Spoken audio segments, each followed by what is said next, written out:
All right, guys, we got update part two for the project ZHP. I know it's been a little late. I actually um, got hurt.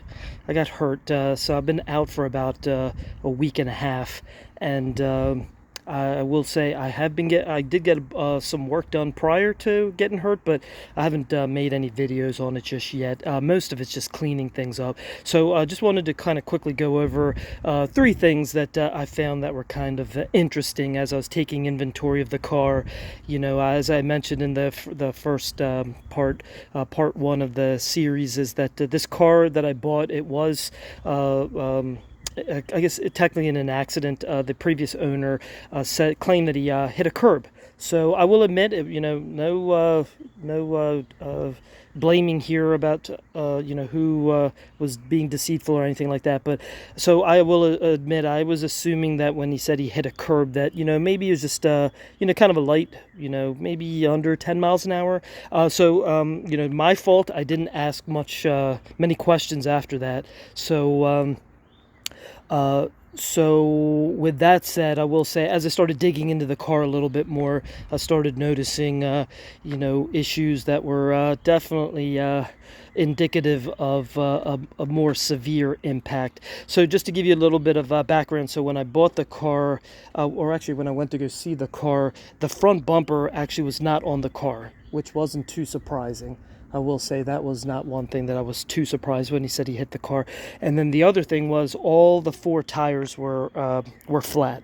Again, not too surprising. I didn't think too much of it. So one particular was this front one. This was on the front left, if I remember correctly, and I did notice that there was a gash in this one. It's cracked completely. So. Again, didn't really scream out that hey, maybe this impact was a little more severe than I expected or thought. So obviously the car was for a pretty good deal, and I will admit I wasn't disappointed in the price for what the plans for it were anyway, because I was planning to really kind of go more deep into the car. So with that said. I remember I did ask the previous owner. I said, is the bumper pretty much trashed? And he said yes. So I assumed that more than likely, obviously it's not going to be able to be used. It was kind of stuffed in the back seat, hard to get out. So I didn't make a big deal about it. So I will say when I took it out of the car. I was shocked. I was actually pretty in a pleasant way. So one thing that I did notice was that this is kind of bowed up, and it's because it was stuffed into the car. It's obviously supposed to be more flat here, like this right here. So that wasn't a big deal. But when I started looking into it, I was thinking to myself, I'm like, hey, more than likely this bumper is going to be trashed. And to my surprise, it was not. So the bumper is actually apart right now. So this all goes back together. So I painted this right here. This is all painted and ready to go. So I'm going to put it on. I'm just kind of waiting right now before I put it on, because I'm going to use some heat to try to fix this. I'm going to try to clamp it. I'll make a video on that to see if I can hopefully save this bumper for the time being. More than likely, I'm going to change it, but I'd like to at least potentially just use it. But here's the thing that was a little surprising is that this piece here, so if you see in the corner here, that piece there is this one right here.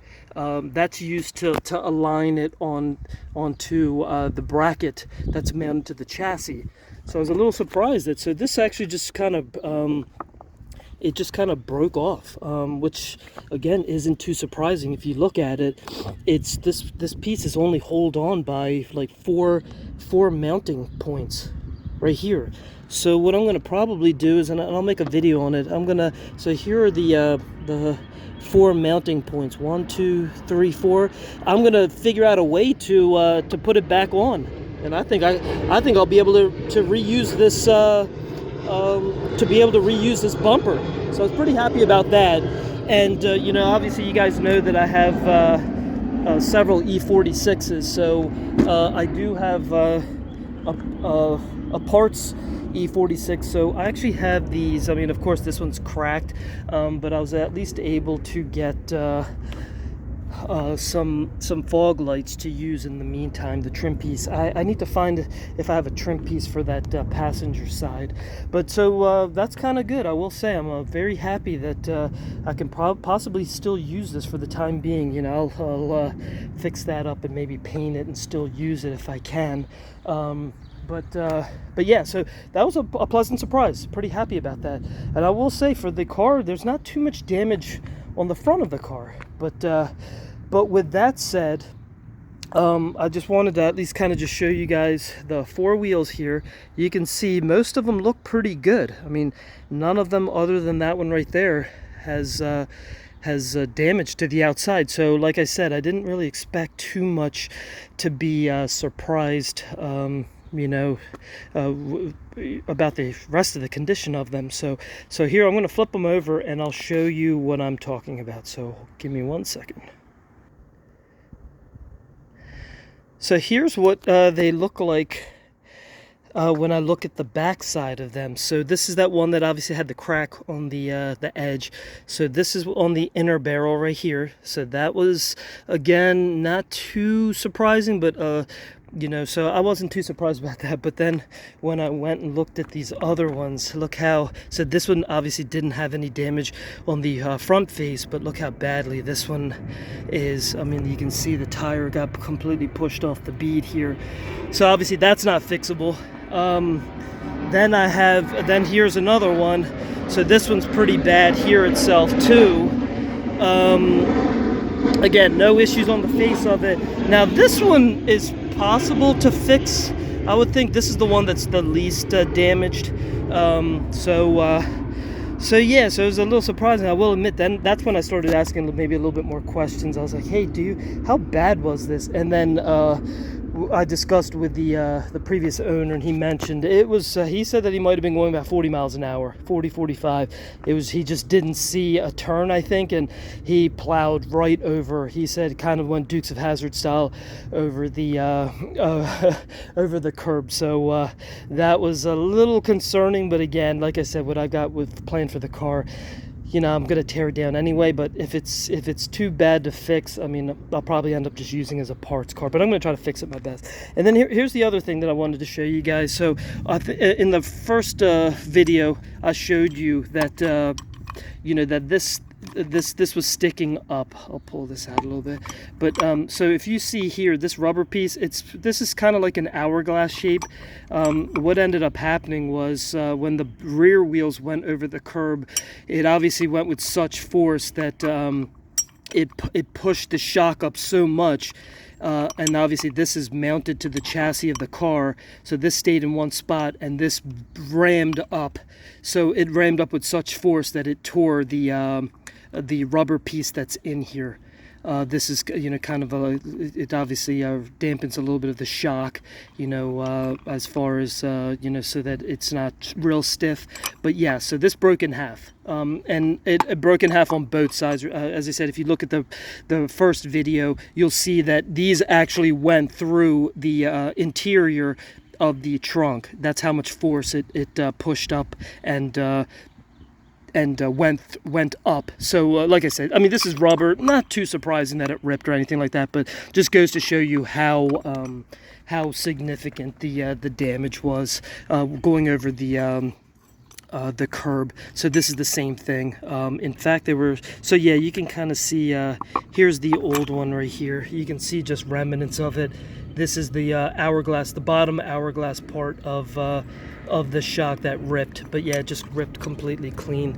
Yeah, I mean, nothing too surprising. So, but yes, I just wanted to kind of give you guys a quick update on, you know, the situation of what I've been finding so far.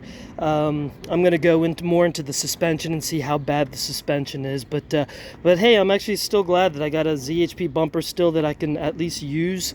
I know that I'll be able to at least use it for a little bit. So that's always a good thing. These things are pretty expensive, and until I get the car painted, I don't really care too much. But yeah, so just kind of quickly, I want to show you again that I'm going to need to heat this up and try to square that up. And then there's another thing down here. If you see it kind of tore, this was kind of bent this way.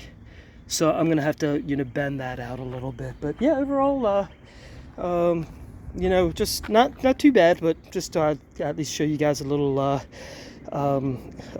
you know, some progress and some evidence of what had happened to the car. All in all, I think it'll be a fun project still. So I'll post up other updates, but like I said, pretty much the main things that I'm working on right now are just cleaning up parts. I've got a bunch of parts that I took off the car that I've washed and cleaned up, and they're ready to go back on the car when it comes time. But one of my favorite parts of the restoration is actually tearing the car apart and cleaning up the parts and taking inventory of what's broken, what can be used, and I'm definitely going through that process right now, and I'll kind of keep you guys updated. All right, just thought I'd show you guys that I am still making some progress on it. I'm not quitting. All right, see ya.